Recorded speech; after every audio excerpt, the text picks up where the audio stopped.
찾아가는 말씀 기도 시간입니다. 오늘도 하나님의 은혜가 성도님들의 가정과 일터와 이웃 가운데 넘치시기를 주님의 이름으로 축복합니다.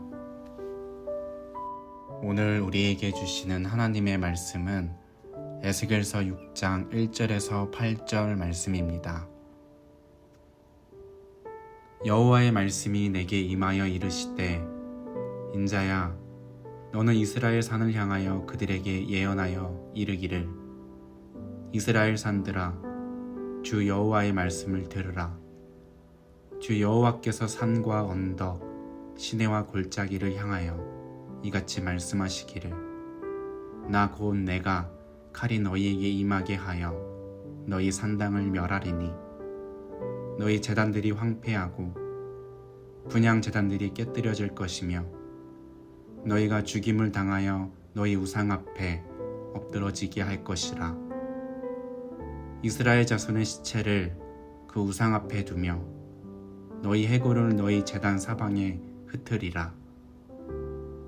내가 너희가 거주하는 모든 성읍이 사막이 되게 하며 산당을 황폐하게 하리니 이는 너희 제단이 깨어지고 황폐하며 너희 우상들이 깨어져 없어지며 너희 분향 제단들이 찍히며 너희가 만든 것이 폐하여지며 또 너희가 죽임을 당하여 엎드려지게 하여 내가 여호와인 줄을 너희가 알게 하려 함이라. 그러나 너희가 여러 나라에 흩어질 때에 내가 너희 중에 칼을 피하여 이방인들 중에 살아남은 자가 있게 할지라. 아멘. 사랑하는 성도 여러분, 오늘 본문 에스겔서 6장은 단순히 파괴와 멸망의 선언이 아니라 그 심판 속에 담긴 하나님의 회복과 구원의 뜻을 보여주는 말씀입니다.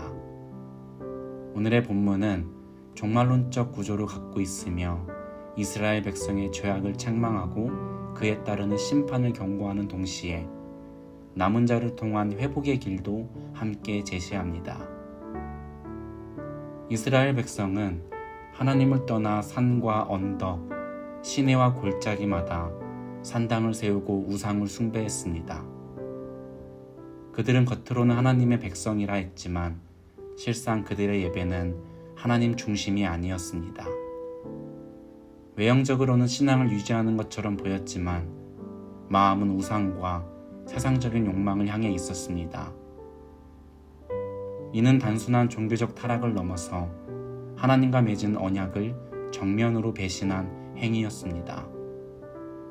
레위기 26장 30절에서도 이와 같은 산당과 우상 숭배는 심각한 죄로 지적됩니다. 그래서 하나님은 에스겔을 통해 단호하게 말씀하십니다. 내가 칼이 너희에게 임하게 하여 너희 산당을 멸하리니. 이 말씀은 단순한 경고가 아니라 반드시 실행될 하나님의 의지를 보여줍니다. 이어지는 4절에서 5절에는 그들이 섬겼던 우상 앞에 그들의 시체가 버려지고 그 해골이 우상 숭배의 제단 주위에 흩어질 것이라 하십니다. 이는 그들이 의지했던 우상이 얼마나 무능하고 허망한 존재인지를 드러내기 위한 것입니다. 화려하고 눈에 잘 보이는 우상들이 하나님보다 더 강하고 현실적인 것처럼 느꼈을지 모르지만 하나님보다 더 크게 여겨지는 그 어떠한 것도 결국 하나님 앞에서는 아무것도 아닌 존재입니다. 우리가 하나님 대신 의지하는 모든 것들, 즉 물질, 사람, 성공, 명예, 그 모든 것들은 결국 허상이며 무너질 존재들입니다. 하지만 하나님은 이 심판 가운데에서도 은혜를 남겨두십니다. 8절을 보면 그러나 내가 너희 중에 칼을 피하여 이방인들 중에 살아남은 자가 있게 할지라 라고 말씀하십니다. 하나님의 심판 속에도 회복의 길은 열려 있습니다. 하나님은 완전한 멸망이 아닌 남은 자를 통해 새로운 시작을 예비하십니다. 포로로 끌려간 백성들은 이방 땅에서 자신들의 죄를 기억하게 될 것입니다. 그들은 그곳에서 하나님의 이름을 떠올리고 깊은 한탄과 회개의 눈물을 흘리게 됩니다. 오늘의 본문 말씀에 이어서 나오는 9절에서 하나님은 이렇게 말씀하십니다. 나를 기억하되.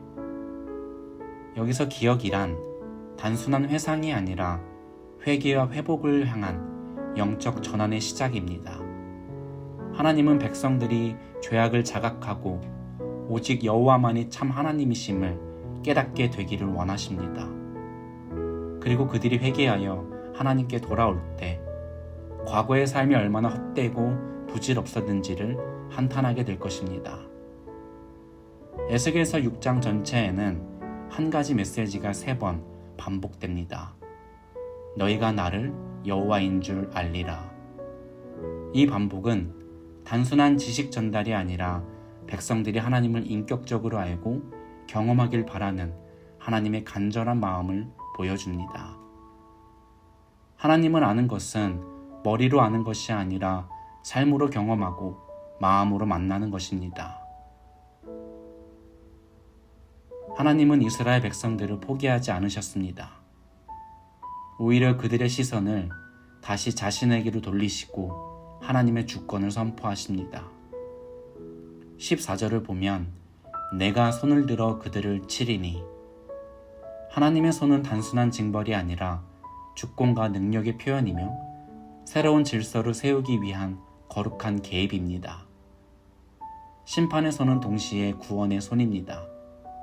하나님은 치시되 회복하시기 위해 치십니다. 그 고통을 통해 백성들은 마침내 생명의 길을 보게 됩니다. 사랑하는 성도 여러분, 이 말씀은 단지 이스라엘 백성에게만 향한 말씀이 아닙니다. 오늘 우리에게도 동일하게 주시는 경고이며 초청입니다. 혹 우리의 신앙은 어떻습니까?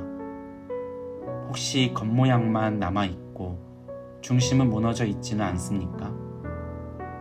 우리는 하나님을 말로는 섬기지만 실제 삶에서는 세상의 가치와 우상을 따르고 있지는 않습니까? 연약한 우리는 때때로 이스라엘 백성처럼 무너질 수 있습니다. 그렇게 날마다 우리의 삶과 신앙을 돌아보며 회개해야 합니다. 날마다 여호와 하나님을 의지하고 기억하며 살아가야 합니다. 때때로 하나님은 그런 우리를 흔드십니다. 삶의 기반을 흔드시고 관계를 흔드시며 때로는 계획을 무너뜨리십니다. 왜 그러실까요? 우리로 하여금 진짜 신앙, 진짜 하나님을 바라보게 하시기 위함입니다. 하나님의 심판은 끝이 아닙니다. 그것은 사랑이 멈춘 증거가 아니라 아직도 우리를 포기하지 않으시는 아버지의 열심이고 은혜입니다. 그리고 우리를 향한 하나님의 사랑입니다. 고난과 징계 속에서 우리는 회개의 길을 발견해야 합니다. 그리고 다시 하나님께 돌아와야 합니다. 마침내 우리의 입술과 삶으로 고백해야 합니다. 여호와께서 참 하나님이시다. 사랑하는 성도 여러분, 오늘도 하나님은 우리에게 말씀하십니다. 너희가 나를 여호와인 줄 알리라. 이 말씀이 우리 심령에 깊이 새겨져 겉모양이 아닌 진실한 신앙, 형식이 아닌 하나님의 주권을 인정하는 삶으로 이어지기를 소망합니다. 아멘. 이제 오늘 주신 말씀을 붙들고 기도하겠습니다. 사랑의 하나님, 혹 우리가 우상을 바라보며 겉모습만 신앙생활을 했다라면 이 시간 주님 앞에 회개하며 나아갑니다. 주님의 말씀 앞에 두려움과 은혜로 서서 우리의 삶을 주님의 주권 아래 다시 세우게 하여 주시고 심판 중에도 은혜를 베푸시는 주님을 기억하며 우리 모두 여호와가 참 하나님이시다라고 날마다 고백하는 우리 모두가 되게 하여 주시옵소서. 함께 기도하시겠습니다.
두 번째로 우리 교회를 위해 함께 기도하겠습니다. 주님, 우리 유니온 교회가 여호와 하나님만을 온전히 의지하는 공동체가 되게 하옵소서.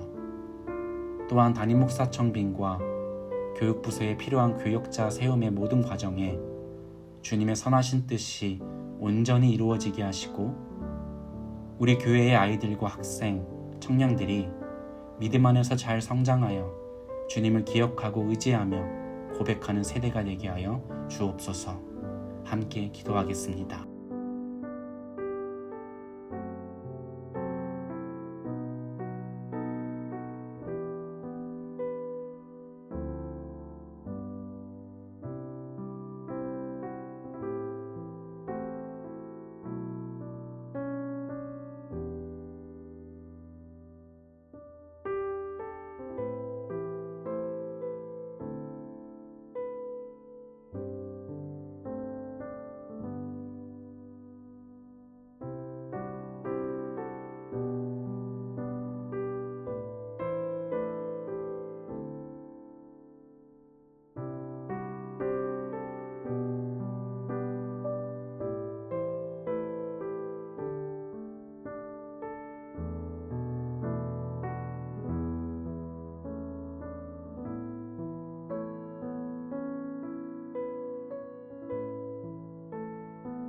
마지막으로 세상을 향해 기도하겠습니다.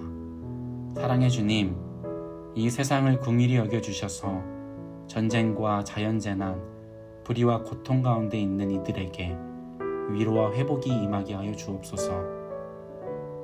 또한 주님의 사랑이 필요한 이들, 주님을 모르고 살아가는 모든 이들에게 복음의 빛을 비추고 이 세상이 여호와를 참 하나님으로 알게 하여 주옵소서.